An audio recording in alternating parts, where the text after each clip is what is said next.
میری نانو جس کالونی میں رہتی ہے اس کالونی میں ایک گھر ہے جو آج بھی خالی ہے، کوئی بس نہیں سکا۔ 50 سال پہلے وہاں ایک خوش باش خاندان رہتا تھا۔ ماں باپ نے 2 بیٹے اور 1 بیٹی۔ دونوں بیٹوں کی شادی 2 سگی بہنوں سے کروائی۔ عافیہ زیادہ خوبصورت تھی جبکہ شادی بڑے بھائی واصف سے ہوئی۔ شازیہ شکل و صورت کی نارمل تھی جبکہ شادی ولید سے ہوئی۔ ولید کو پہلے دن ہی اپنی بیوی پسند نہ آئی بلکہ بھابھی پر نظریں ٹک گئی اور اسی طرح وہ ہنستا بستا گھر ویران ہو گیا۔ ولید کسی صورت اپنی بیوی کو رکھنا نہیں چاہتا تھا اور وہ کھلم کھل اس بات کا اعتراف کر چکا تھا، اسے بھابھی پسند ہے۔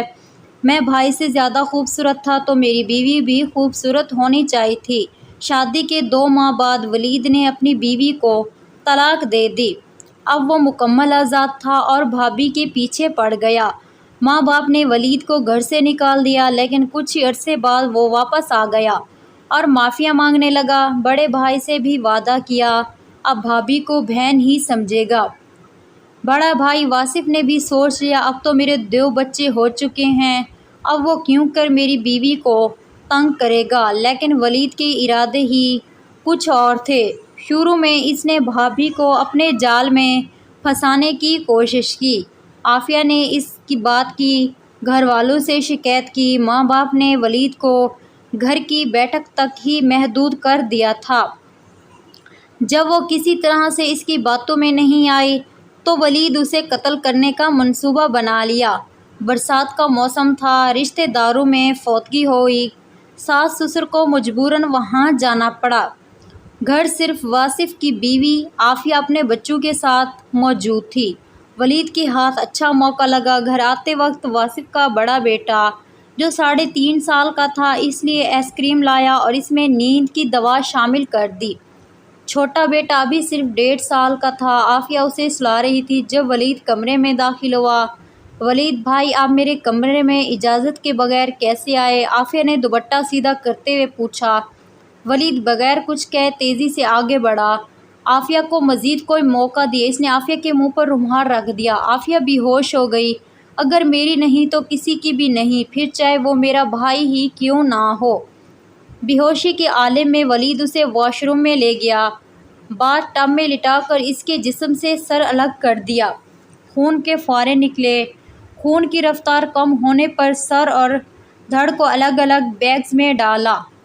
اچھے سے پیک کیا کہ خون کا ایک قطرہ پلاسٹک بیگ سے باہر نہ نکل آئے۔ اس کے بعد سارا باتھ روم صاف کیا، اپنے خون آلودہ کپڑے اتار کر ایک شاور میں رکھے اور نہا کر صاف کپڑے پہنے۔ پھر گھر کی چھت پر گیا جہاں پانی کی ٹینکی لگی ہوئی تھی۔ ساتھ پڑوس کی ایک عورت نے ولید کو دیکھا اور پوچھا۔ اس طرح کی مزید اچھی کہانیاں دیکھنے کے لیے میری آپ سے ریکویسٹ ہے کہ پلیز ہمارے چینل زبردست اردو اسٹوری کو جلدی سے سبسکرائب کر دیں۔ ولید بھائی عافیہ کہاں ہیں؟ آج وہ نظر نہیں آ رہی، وہ میکے گئی ہے بھائی کے ساتھ۔ ولید کی زبان یہ کہتے ہوئے لڑکھڑا سی گئی پر اس نے اپنے اعصاب پر قابو پایا۔ وہ عورت نیچے چلی گئی۔ ولید نے آس پاس کا جائزہ لیا، کوئی اور نظر نہ آیا۔ پھر اس نے پانی والی ٹینکی میں سے آدھا پانی بالٹی کے ذریعے باہر نکالا۔ نیچے سے وہ بیگ اٹھایا جس میں عافیہ تھی۔ ایک ایک کر کے دونوں پلاسٹک بیگز ٹینکی میں پھینک دیے۔ اچھے سے پیک تھے پر ٹینکی میں پھینکتے وقت ایک بیگ پھٹ گیا۔ خون پانی کی طرح باہر نکلا، ٹینکی میں جمع ہو گیا۔ اس سے پہلے کہ ولید اس کا کچھ کرتا اچانک واصف کا چھوٹا بیٹا جسے ماں نے ہی سلایا تھا وہ رونے لگ گیا۔ ولید نے ایسے ہی ٹنکی بند کی اور اپنے کپڑوں والا شاپر اٹھایا اور گھر سے نکل گیا۔ واصف کا چھوٹا بیٹا مسلسل رو رہا تھا۔ جب ماں کو نہ پایا تو خود ہی گھر سے باہر گیا۔ وہی عورت جس نے ولید کو چھت پر دیکھا تھا، اس نے بچے کو روتے دیکھا تو گود میں اٹھا کر گھر کے اندر آ گئی۔ عافیہ کو 2-3 آوازیں دی، سارا گھر چیک کیا پر عافیہ نظر نہ آئی۔ واصف کا بڑا بیٹا جو اب تک بیڈ پر پڑا تھا اسے اٹھانے کی کوشش کی پر وہ نہ اٹھا۔ وہ عورت چھوٹے بیٹے کو اپنے گھر لے آئی اور واصف کو فون کیا۔ تھوڑی دیر بعد واصف آ گیا۔ اس نے بھی سارا گھر دیکھ لیا۔ عافیہ کے میکے فون کیا پر سب نے لا علمی کا اظہار کیا۔ اپنے بیٹے کو گود میں لیے باتھ روم گیا تاکہ اس کا منہ دھلا سکے۔ باتھ روم کا دروازہ کھلتے ہی ایک ناخوشگوار بو آئی تھی۔ بو سے واصف کا دماغ گھوم گیا۔ آگے بڑھ کر اس نے نل کھولا۔ پہلے تو پانی آیا لیکن پھر خون شدید پانی آنے لگا جو واصف کے ہاتھوں پر گرا۔ اس نے بامشکل خود کو سنبھالا اور پھر باتھ روم سے باہر نکل گیا۔ اپنے بیٹے کی طرف متوجہ ہوا جو ابھی تک سو رہا تھا۔ آگے بڑھ کر اس نے بیٹے کو اٹھانے کی کوشش کی پر وہ نہ اٹھا تھا۔ واصف محسوس کر چکا تھا کہ کچھ بہت خوفناک کام ہوا ہے۔ اس کی سمجھ میں کچھ نہیں آ رہا تھا کہ اتنے میں وہی عورت جس نے ولید کو چھت پر دیکھا تھا وہ آ گئی۔ واصف بھائی، پتہ چلا عافیہ کا نہیں۔ واصف کی زبان لڑکھڑا رہی تھی۔ لیکن ولید نے تو کہا تھا آپ دونوں عافیہ کے میکے گئے ہوئے ہیں۔ ولید؟ واصف حیرانگی سے اسے دیکھنے لگا۔ ہاں، وہ مجھے چھت پر پانی کی ٹینکی کے پاس نظر آیا تھا تو میں نے پوچھا عافیہ کہاں ہے؟ آج وہ صبح سے نظر ہی نہیں آ رہی۔ پانی کی ٹینکی کا سن کر واصف نے چھوٹے بیٹے کو فرش پر بٹھایا، خود تیزی سے چھت پر گیا۔ عورت بھی بچے کو گود میں اٹھا کر واصف کے پیچھے بھاگی۔ واصف نے جیسے ہی پانی کی ٹینکی کا ڈھکن اٹھایا، اندر کا منظر اسے بے ہوش کرنے کے لیے کافی ہی تھا۔ وہ کچھ بھی نہ بول سکا اور زمین پر گر گیا۔ واصف بھائی، کیا ہوا؟ کیا ہوا؟ وہ عورت پوچھنے لگی، چلانے لگی، پر واصف کچھ بھی نہیں بول رہا تھا۔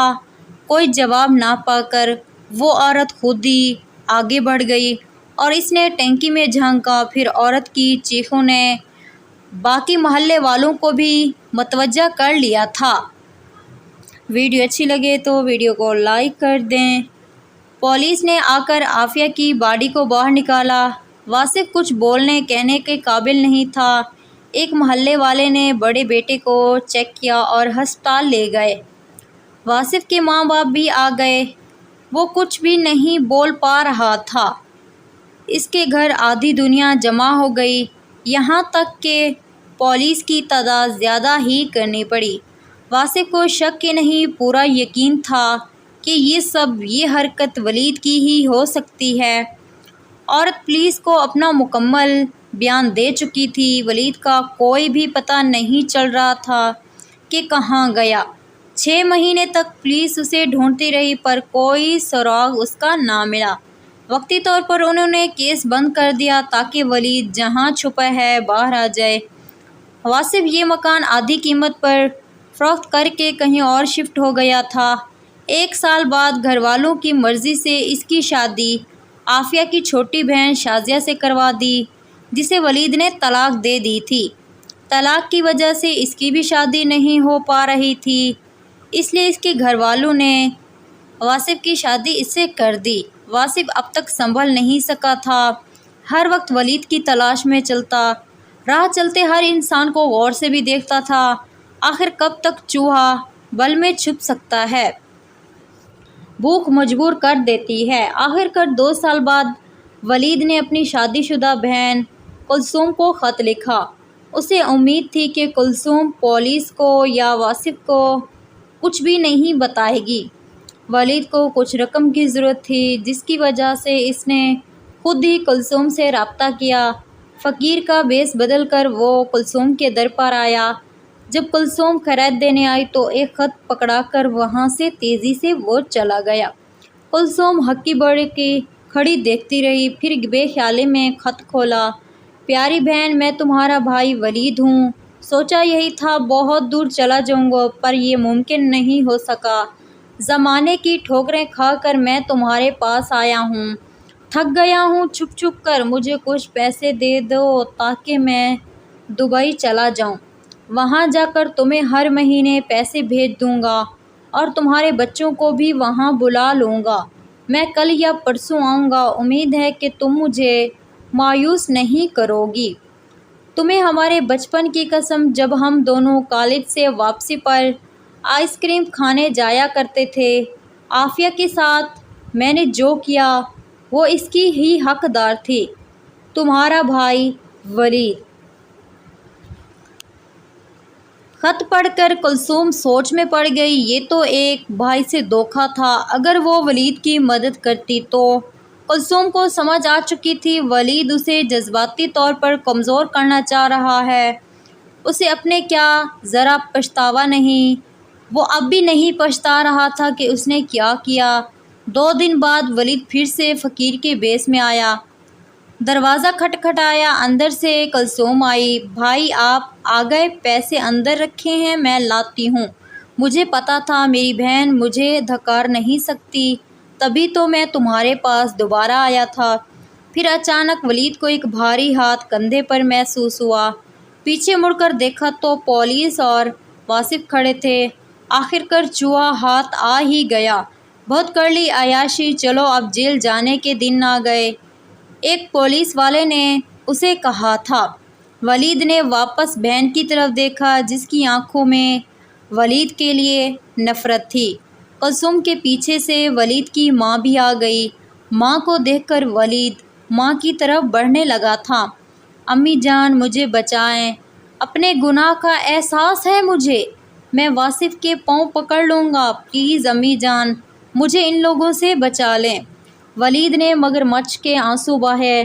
تم جیسا درندہ میرا بیٹا ہو ہی نہیں سکتا، میرا صرف ایک بیٹا ہے۔ واصف سنا تم نے، کیا لگا تمہیں اس گناہ کے بعد میں تمہارا ساتھ دوں گی؟ لے جاؤ اسے اور اس کے جسم کے بھی اتنے ہی ٹکڑے کرنا جتنے اس نے اس معصوم کے کیے تھے۔ سنو میری بات، ماں پولیس والے سے بولی، یہ مر گیا تو اس کی لاش کوڑے میں پھینک دینا، ہمارا اس سے کوئی بھی لینا دینا نہیں۔ یہ کہہ کر ماں نے زور سے دروازہ بند کیا۔ پولیس ولید کو گھسیٹتے ہوئے لے گئی۔ تفتیش کے دوران اس نے بتایا کئی دنوں سے قتل کے منصوبے بنا رہا تھا لیکن موقع ہاتھ نہیں لگ رہا تھا۔ اس دن موقع ہاتھ لگا تو جلدی سے آری اور پلاسٹک بیگز کا انتظام کیا۔ قتل کا یہ طریقہ اس نے کسی ہندی فلم میں دیکھا تھا۔ ولید کو اپنے کیے گناہ کا آخر تک کوئی پچھتاوا نہیں تھا۔ پولیس والوں کا کہنا تھا کہ وہ دماغی مرض بن چکا ہے۔ مزید ولید کے والدین نے انکشف کیا کہ وہ بچپن سے ہی ولید کی ہر جائز ناجائز خواہش پوری کرتے تھے۔ بیشتر اوقات واصف کی چیزیں اٹھا کر ولید کو ہی دے دیتے، شاید یہی سے اسے ہر بات منوانے کی عادت پڑی۔ بعض اوقات والدین کی غفلت بچوں کو یہاں تک پہنچا دیتی ہے، ورنہ کوئی بھی انسان پیدائشی مجرم پیدا نہیں ہوتا۔ ولید کو پھانسی کی سزا ملی، اس کی میت کو کوئی لینے نہیں گیا۔ اطلاع ملنے پر ولید کے والد نے کہا ہمارا کوئی ولید نامی بیٹا نہیں، اس کی لاش کو لاوارث لاش کی طرف دفنا دیا گیا۔ وہ مکان آج بھی خالی ہے، اس میں کوئی بھی بس نہیں سکا، اگر کوئی رہے تو شکایت کرتے ہیں، گھر سے خون کی بو نہیں جاتی اور رات کو رونے کی آوازیں آتی ہیں۔ شاید یہ گناہ کے بعد وہاں ناپاک مخلوق نے رہنا شروع کر دیا۔ پتہ نہیں اس بات میں کتنی سچائی ہے، لیکن جو کوئی بھی وہاں رہنے آئے تو ہفتے سے زیادہ ٹک نہیں سکا۔ البتہ محلے والوں کو کبھی محسوس نہیں ہوئی